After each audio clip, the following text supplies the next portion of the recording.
Chapter number 6 है Arthur बाइजर का, से हम रेडियो एक्टिव ट्रांजिशंस पढ़ेंगे। ये हमारी कोर्स आउटलाइन का हिस्सा है। अगर हम इसकी वन लाइनर को देखें तो it's one liner is what happens when an electron goes from one state to another state. तो ये ही हम देखना चाह रहे हैं। रेडियो एक्टिव ट्रांजिशन पढ़ने में बेसिक मकसद हमारा क्या है कि what will be happening if one electron shift from one state to another state, from one energy level to another energy level, if it changes its quantum number। कोई भी quantum number होता है तो क्या होगा। हमें पता है, वी ऑल नो डैट, जब इलेक्ट्रॉन किसी हायर एनर्जी स्टेट से लोअर एनर्जी स्टेट में जाता है तो वो एनर्जी अमिट करता है, फोटॉन्स अमिट करता है। और फोटॉन की जो एनर्जी है, जिसे आप नॉर्मली लिखते हैं एच एफ या एच न्यू, वो किसकी इक्वल है। अगर आप एन से एम में आ रहे हैं तो जो बुक वाला यूज़ कर रहा है वो यूज़ कर लें तो ज़्यादा बेहतर है। हाँ, ये एम से एन में आ रहा है, यही यूज़ कर रहे हैं। अगर हायर एनर्जी स्टेट की एनर्जी ई एम है और लोअर की ई एन है, तो जब ट्रांजिशन होगी, इलेक्ट्रॉन हायर एनर्जी स्टेट से लोअर एनर्जी स्टेट में आएगा, तो ये एक फोटोन एमिट करेगा और जिसकी फ्रीक्वेंसी क्या होगी, E M minus E N over H. बेटा इसे आज हम क्वांटम मैकेनिकली साबित करेंगे कि ऐसा क्यों होता है, इसकी क्या वजह है, हाउ इट इज पॉसिबल कि ऐसा क्यों होता है। बेटा क्वांटम मैकेनिक्स में स्टेट ऑफ अ सिस्टम बताने के लिए हम एक वेव फंक्शन जो है वो बनाते हैं।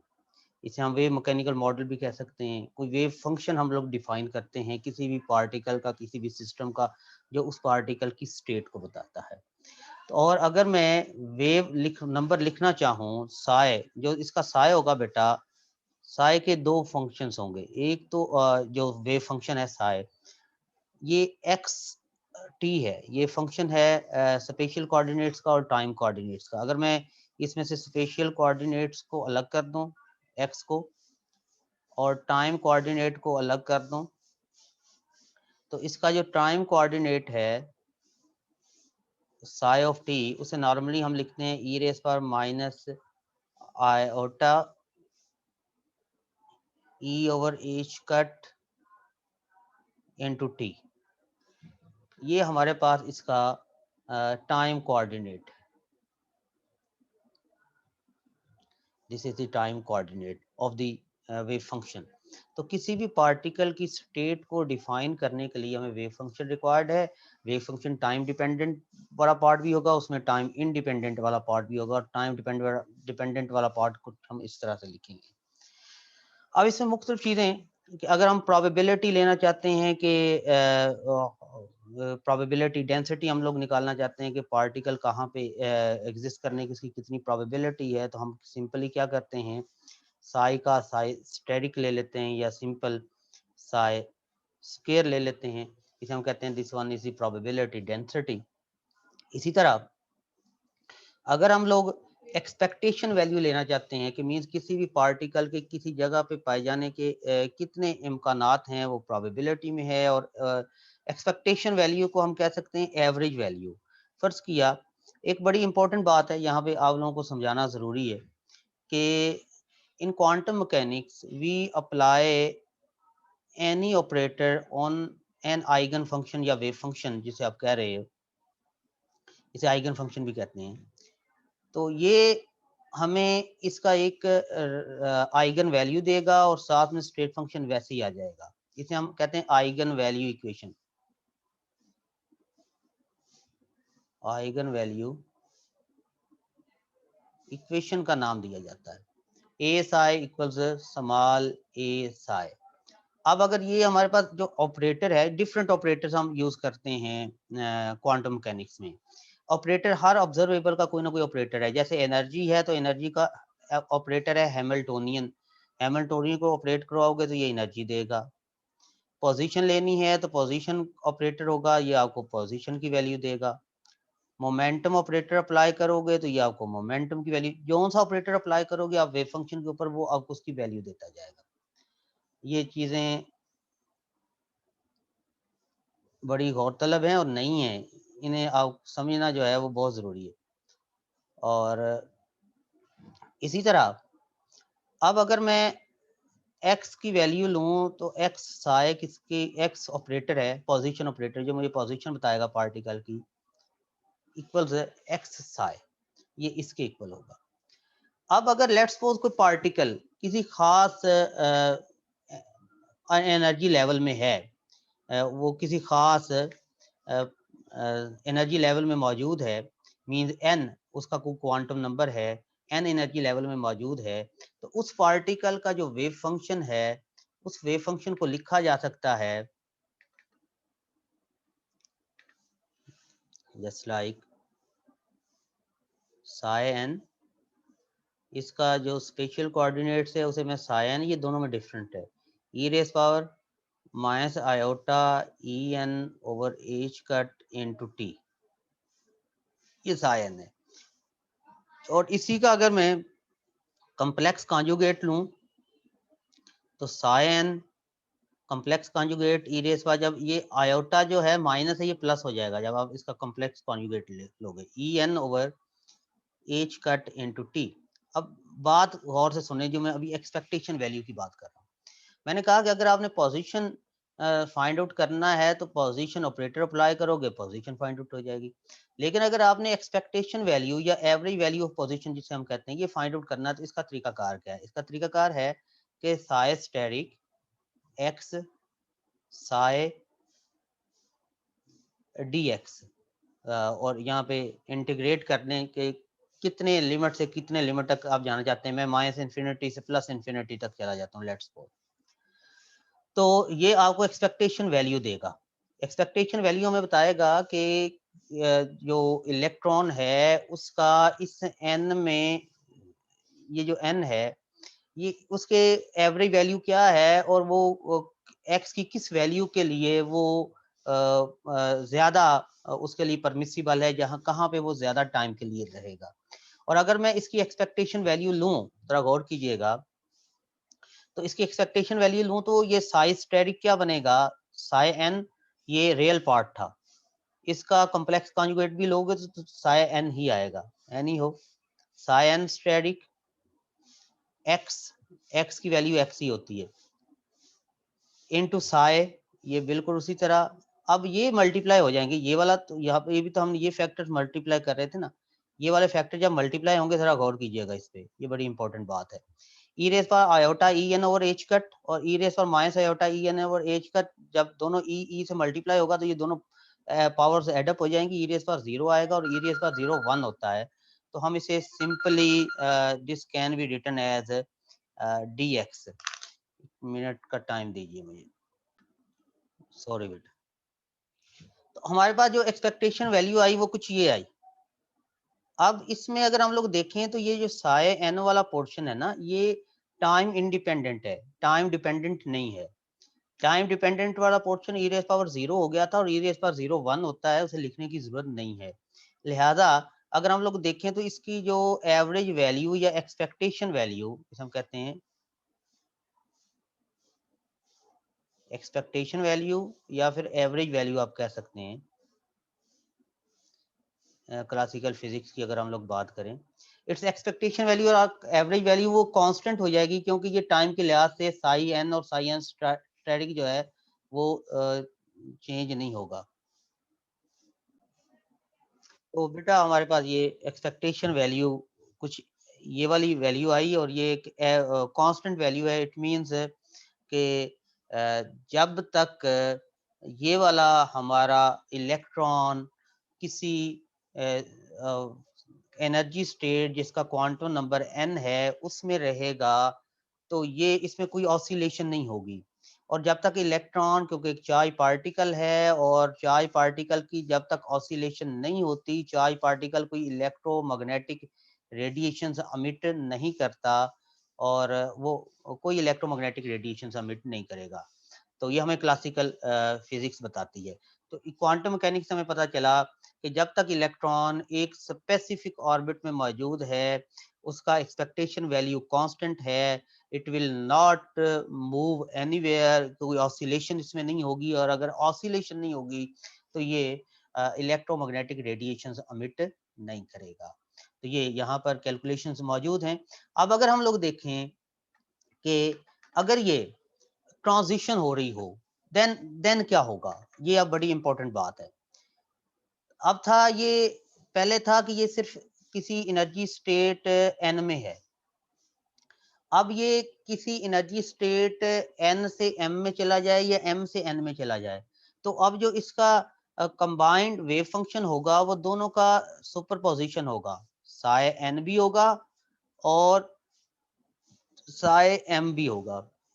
इसमें a और b कोफिशिएंट्स हैं, ये बताएंगे कि अगर a 0 होगा तो ये साई m स्टेट में होगा, अगर b 0 हो जाए तो ये साई n स्टेट में हो जाएगा, और अगर दोनों में से कोई भी 0 ना हो तो इसका मतलब है कि e in between Sai m and Sai n है। दो एनर्जी स्टेट्स है ना, एक का एनर्जी लेवल क्वांटम नंबर में m कह दूं, एक का क्वांटम नंबर n कह दूं, इलेक्ट्रॉन नीचे आ रहा है, ये इलेक्ट्रोमैग्नेटिक रेडिएशन एमिट करेगा, तो अब ये दोनों के लीनियर कॉम्बिनेशन की फॉर्म में है, सुपरपोजिशन की फॉर्म में है। इसमें साई n का वेव फंक्शन भी होगा, साई m का वेव फंक्शन भी होगा, और हमें कैलकुलेशंस बताएंगी कि आया a कोफिशिएंट 0 है या b coefficient 0। If a coefficient is 0 it means it is in mth state, and if b coefficient is 0 it means it is in nth state. तो ये दोनों की सुपरपोजिशन में होगा। तो अगर ये ट्रांजिशन हो रही है तो ये कुछ इस तरह से होगा, और अगर अब हम इसकी एक्सपेक्टेशन वैल्यू निकालना चाहें तो बिल्कुल वैसे ही जैसे हम पहले एक्सपेक्टेशन वैल्यू निकाल रहे थे। तो क्या है expectation value, psi asterisk X psi D X, ये हमारे पास एक्सपेक्टेशन वैल्यू है। अब अगर हम लोग साई स्टेरिक की बात, ये एक्स ऑपरेटर था तो इसके ऊपर ऑपरेट करेगा, तो ये x operator Sai x Sai के इक्वल होता है, इसे एक्स को अलग से लिखा जा सकता है एक्स। साई स्टेरिक क्या होगा, इसका स्टेरिक ले लें, a asterisk psi N asterisk plus B asterisk psi M asterisk, asterisk stand for complex conjugate. इस तरह ये a psi N plus b psi m d x. अब अगर मैं इन्हें आपस में मल्टीप्लाई करूं तो मेरे पास कुछ वैल्यू बचेगी, एक्स ए स्टेरिक ए, यानी इसे इसका मल्टीप्लाई करो, psi N asterisk psi N plus x a asterisk b psi N asterisk psi m plus x b asterisk psi M asterisk, ये भी आएगा, ये वाला फैक्टर ये आ जाएगा यहाँ पर, N two psi N plus B asterisk N two B psi M asterisk psi M, ये एक्स सभी में आना है, यहाँ पे भी एन टू डी एक्स। ये हमारे पास इंटेग्रल आ जाएगा। ये इंटेग्रल अगर हम लोग गौर से देखें तो इधर भी इंटेग्रल मौजूद है हमारे बुक पे। तो देखिए ये इस तरह मल्टीप्लाई कर दिए किया, ये इस तरह से इंटेग्रल आ गया। याद रखिएगा ए और बी कांस्टेंट्स हैं, याद रखिए, और रियल नंबर्स हैं, लिहाजा ए स्टेरिक को ए से मल्टीप्लाई, ए स्टेरिक ए ही होगा, लिहाजा ए स्टेरिक और ए स्क्वायर, ये एक स्टेप मिसिंग है बेटा इधर, आप ये स्टेप मैंने जो इधर किया इससे आप देख सकते हैं, आपको बता देता हूँ। ए स्टेरिक ए स्क्वायर हो जाएगा और बी स्टेरिक बी स्क्वायर हो जाएगा, और क्योंकि ए स्टेरिक ए की इक्वल होता है और बी स्टेरिक बी की इक्वल होता है, तो ए स्क्वायर और बी स्क्वायर हो जाएगा। और एक और बात यहाँ से गौर से देखें, हमने इससे पहले देखा कि psi N asterisk psi N, इससे पहले हमने देखा कांस्टेंट वैल्यू आती है, टाइम डिपेंडेंट फंक्शन इसका 0 हो जाता है। इस तरह psi M asterisk psi M का भी टाइम डिपेंडेंट फंक्शन जो है वो 1 0 नहीं 1 हो जाता है, ई रेज पावर 0 आता था ना, 1 हो जाता है। तो लिहाजा ये जो पहली और आखिरी टर्म है ये टाइम इंडिपेंडेंट है, ये टाइम डिपेंडेंट नहीं है। जो टाइम डिपेंडेंट टर्म्स हैं ये दूसरी और तीसरी टर्म्स हैं टाइम डिपेंडेंट, क्योंकि इसमें एक n है दूसरा m है, एक m है दूसरा n है। लिहाजा इनमें जो पावर है ना, और जैसे ये क्यों जीरो हुए थे मैं दोबारा से आपको बता देता हूँ।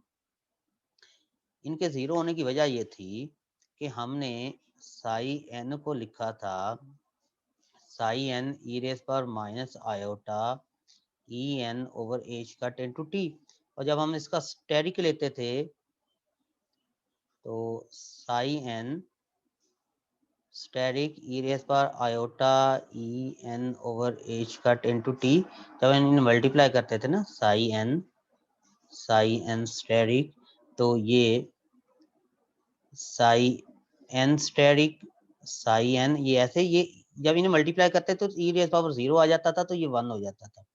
लेकिन जब ये दोनों डिफरेंट होंगे, एक साई एन होगा और दूसरा साई एम होगा, तो एक में ई एन ओवर एच का टी आएगा, दूसरे में ई एम ओवर एच का टी होगा, तो ये जीरो नहीं होगा, लिहाजा ये टाइम डिपेंडेंट नहीं होगा।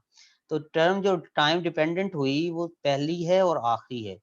दूसरी और तीसरी टर्म जो है वो टाइम डिपेंडेंट टर्म नहीं है। अब हम लोग इसे सॉल्व कर सकते हैं बड़ा इजीली।